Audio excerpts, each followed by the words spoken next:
Hello Ram ji, this is Himanshu. Welcome to my YouTube channel. पहले तो एक इन्फॉर्मेशन दे दूं कि यहाँ पे लॉकडाउन लग गया है दोबारा से। पहले हाफ लॉकडाउन था, अब फुल लॉकडाउन है। बिल्कुल कोई काम धंधा नहीं है, बिल्कुल ठल्ली घर पे पड़ा हूँ। समझ नहीं आ रहा क्या करना है, कैसे करना है। ठीक है, 1 महीने के लिए लगा है। 19 जनवरी को भी दोबारा से खुल जाएगा।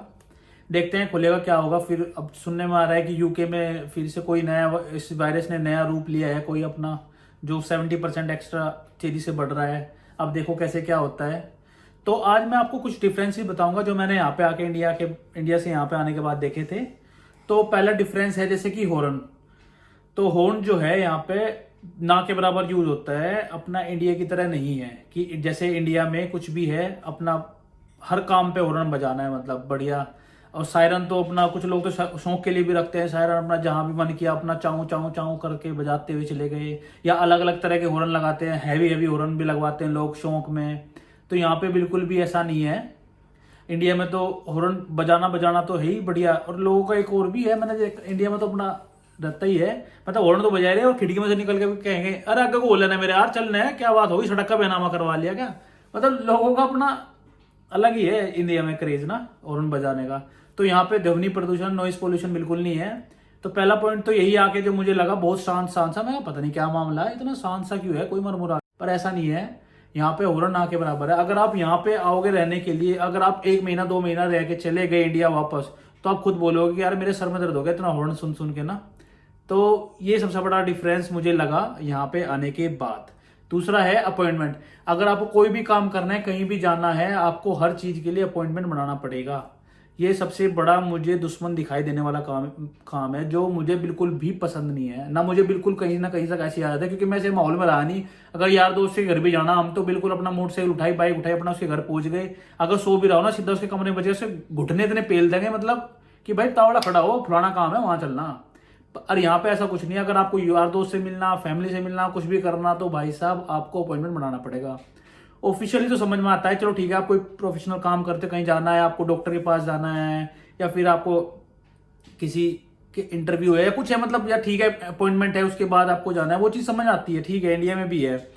जैसे ओरन का बता रहा था मैं, ओरन का भी है यार दोस्तों में। तो हमारा ऐसा था जैसे पो पो पो पो पो पो पो पो पो, ये हमारा एक कोड था, मतलब हॉर्न का भी ना, कि हाँ अगर ये बजाए तो समझ आता है कि अपना यार दोस्त आ रहा कोई। अगर आप डॉक्टर के पास जा रहे हैं तो डॉक्टर के पास भी आपको अपॉइंटमेंट बना के ही जाना पड़ेगा। इंडिया वाला सिस्टम नहीं है। 500 का है नॉर्मल पर्चा, 1000 रुपए का इमरजेंसी पर्चा। भाई जो बढ़िया पैसे वाले होते हैं, अपना 1000 रुपए दिया, इमरजेंसी पर्चा बनाया, दिखा लिया। या फिर एक बार आंख सी मार कर, अरे मेरा काम है एक बार डॉक्टर से ऐसी, मुझे दवाई दिखानी पर्चा से दिखाना, बस ये दवाई बदलनी। यहाँ पे ऐसा नहीं है। यहाँ पे रूल है तो रूल है कि अपॉइंटमेंट बनवाना है, उसी के बाद ही सब कुछ होगा। भाई यहाँ बिल्कुल भी आपका वो वाला सिस्टम नहीं चलने का कि भाई ठीक है अपना घर की बात है। यहाँ पे घर घेर की कोई बात नहीं है, जो सिस्टम है उस हिसाब से चलना पड़ेगा। अच्छा, उसके बाद इंश्योरेंस। इंश्योरेंस का क्या सिस्टम है, आपको इंश्योरेंस लेना ही लेना पड़ेगा। हेल्थ इंश्योरेंस तो यहाँ पे कंपलसरी है। फरप्लिक्ट फरप्लिक्ट बोलते हैं डच में कंपलसरी को। तो वो चीज यहाँ पे कंपलसरी है, आपको लेना ही पड़ेगा। उसके साथ साथ आपको जो आपका डेथ इंश्योरेंस है वो भी लेना पड़ेगा। वो कंपलसरी नहीं है अब, पर वो लोग लेते हैं क्योंकि उसके लिए भी यहाँ बहुत मोटा खर्चा है भाई। अगर आप कोई मर गया, उसका भी दाह संस्कार करना, वो सारी चीजों में खर्चा कम से कम, अगर इंडिया के हिसाब से देखा जाए तो मिनिमम 9-10 लाख का खर्चा है उसमें भी। तो उसके लिए भी लोग बाग इंश्योरेंस करवा के रखते हैं शुरू से। एज के हिसाब से है, अगर आपकी 20 साल की एज है तो आपको कम प्रीमियम भरना पड़ेगा। आपकी 25 साल की एज है तो ज्यादा भरना पड़ेगा। 30 साल की एज है तो उससे ज्यादा भरना पड़ेगा, क्योंकि भाई चांसेस ज्यादा है मरने के। पर दिक्कत न लो, कलयुग है भाई, कोई किसी का नहीं, कभी भी टपक सकता है कलयुग में। अपना आराम से रहो, जितने दिन जी रहे मजे से जियो।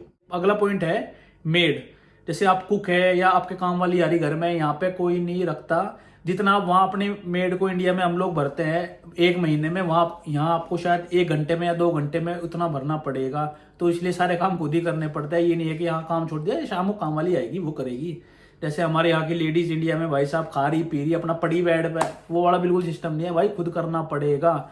और खाली लेडीज नहीं, यहाँ पे जेंट्स भी कुक करना पड़ता है। अगर हस्बैंड वाइफ है, अगर लेडीज खाना बना रही है एक टाइम का, तो दूसरे टाइम का भाई बंदे को बनाना पड़ेगा। ये नहीं है यहाँ सिस्टम की भाई यहाँ ठीक है भाई घर का सारा काम रोटी बनाने का मतलब रोटी को बनाने का काम ठेका यहाँ लेडीज को मिला हुआ है, ऐसा बिल्कुल नहीं है भाई। यहाँ जेंट्स को भी दबा के काम करना पड़ता है। मतलब हर चीज 50-50 तरीके से है, हर चीज में मतलब फुल सहयोग करना पड़ेगा, नहीं तो भाई साहब बाहर का रास्ता खुला हुआ है, कभी भी जा सकते हो। यहाँ पे इतना टेंशन लेते, डिवोर्स भी करना तो भाई तुरंत लात मारेंगे, यहाँ कोई टेंशन वाली बात नहीं देते इतनी। तो इसके बाद क्या है, शॉपिंग। शॉपिंग अगर आप कर रहे हो तो 6 बजे से पहले पहले कर लेना भाई, 6 बजे के बाद दुकानें बंद हो जाती है। केवल हफ्ते में एक दिन होता है, अलग अलग शहर में अलग अलग दिन है, कोपाफंद बोलते हैं उसको डच में। तो उस दिन 2-3 घंटे लेट तक खुलती है शॉप, वरना बंद रहती है। सुपर मार्केट जो है वो खुली रहती है 9-10 बजे तक, क्योंकि खाने पीने की चीज तो यार कभी कभी बंदा कोई लेट आ रहा है तो यार काम से, तो ऑब्वियसली बात है उसको खाना लेना तो फटाफट लेके अपना खा सकता है, कर सकता है।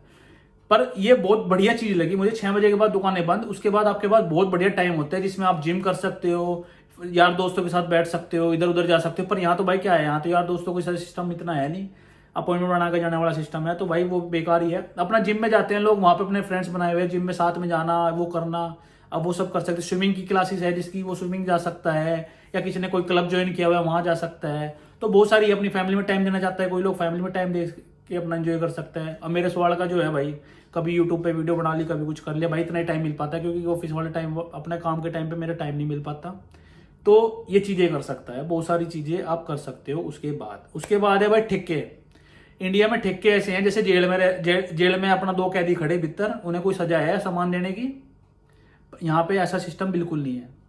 लाइसेंस वगैरह यहाँ पे भी है, पर इतने रूल रेगुलेशन इतने भयंकर नहीं है कि इंडिया में भाई मोटा भरना ही पड़ेगा, उसके बाद नंबर आएगा ना आए कुछ नहीं पता। यहाँ सुपर मार्केट में वाइन और बियर तो आपको खुलेआम मिल सकती है, और बड़े डिस्काउंट पे मिलती है। कभी कभी तो डिस्काउंट मिल जाता है, कभी 1 कैरेट आता है ना, जैसे 1 कैरेट के साथ 1 कैरेट फ्री, मतलब ऐसे डिस्काउंट भी मिलता रहता है बढ़िया। तो कभी कभी ले लेते हैं यार, 1 के साथ 1 फ्री है तो ले लो, अपना सस्ती पट्टी क्या दिख रहा है, क्या पता कम मूड बन जाए पीने का, अपना लेकर रख लो, कोई दिक्कत नहीं, पियो मत, लेकर रख लो, क्या दिक्कत है। कोई आ जाए या कुछ है तो अपना बढ़िया मारो 2-3 पैक, कोई दिक्कत नहीं है। तो यहाँ जैसे हमारे यहाँ जो विस्की की शॉप है वो अलग है, यहाँ पे वो सुपर मार्केट में नॉर्मली बिकती नहीं है, विस्की की शॉप अलग है, वो भी खाने पीने की चीजें की दुकान है, उसी में ही लोगों ने खोली हुई है, वहां पे मिल जाती है। तो हमारे यहाँ जैसे देसी दारू है, अपना तोहफा, संतरा, महबूबा, पता नहीं कैसी कैसी, महबूबा मुक्ति नहीं, दूसरा महबूबा, वो जो देसी दारू है, तो वो सब भी यहाँ पे बिल्कुल नहीं है। देसी दारू यहाँ पे अंग्रेजी दारू है, वो भी क्या है, जो नॉर्मल हमारे यहाँ जो रोज टैग है उस हिसाब की यहाँ पे रेड लेबल है, उसके ऊपर सब है, जैसे जैक डैनियल्स होगी, ब्लैक लेबल होगी, सारे नाम पता है मुझे क्योंकि कभी कभी गड़बड़ की है, वैसे ज्यादा नहीं। अभी के लिए इतना ही। लाइक सब्सक्राइब शेयर जरूर कर दो भाई, थोड़ा बहुत प्यार बनाते रहो मेरे ऊपर, अपनी कृपा बनाए रखो, बाबा की जैसे होती है ना उसकी, निर्मल बाबा, कृपा बनाओ थोड़ा सा मेरे ऊपर, लाइक सब्सक्राइब शेयर वाली। और आगे बहुत बढ़िया बढ़िया वीडियो बना के जानकारी देते रहूंगा। अभी कुछ टाइम तक मैं भाई वीडियो घर में बनाऊंगा, जो भी होगा दिमाग में आगे बना दूंगा, क्योंकि भाई कोरोना चल रहा, बाहर बिल्कुल जाने का रिस्क लेने का नहीं, पक्का हूं बिल्कुल, डेटा हूं बिल्कुल जाने का नहीं, फालतू चक्कर में बिल्कुल भी बाहर। वीडियो भी सच सच बनती रही, कोई आफत नहीं आ रही एकदम से मुझे कोई वो बनना, अपना शौक के लिए चल रहा, काम चलता रहेगा। अच्छा तो राम राम जी, मिलते हैं अगली वीडियो में।